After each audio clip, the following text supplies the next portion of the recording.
महिला आयोगावर माझा विश्वास नाही असं सुषमा अंधारे म्हणतात। आगवणे बहिणींबद्दल चाकणकर का बोलल्या नाहीत असा सवाल त्यांनी आता उपस्थित केलाय। वर्षा आणि हर्षा आगवणेंबद्दल महिला आयोगाला कळवळा का आला नाही? त्या दोन सख्या बहिणींनी आत्महत्येचा प्रयत्न केला होता असं सुषमा अंधारे म्हणतात। महिला आयोग काय पद्धतीने काम करतो तेच त्यांनी स्पष्ट करावं अशी मागणी सुद्धा त्यांनी केलेली आहे। महिला आयोग नावाच्या गोष्टीवर आता मला बोलायची इच्छा नाही। राजकीय पुनर्वसनासाठी जर काही माणसं त्याच्यावर बसवली जात असतील आणि सत्ताधाऱ्यांची हुजरेगिरी करणं हे जर त्यांचं परम कर्तव्य असेल तर त्यावर आम्हाला काही फार बोलायची इच्छाच नाहीये, तोंडही खराब करावंसं वाटत नाही। पण आयोगाचं काम असतं सक्षमीकरण, सबलीकरण, सहकार्य, समावेशन, समुपदेशन, सबलीकरण।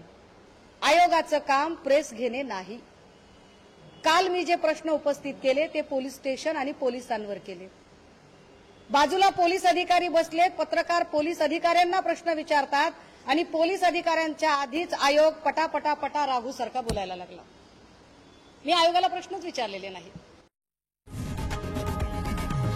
लोकशाही मराठी ऐका, पहा, जागरूक रहा।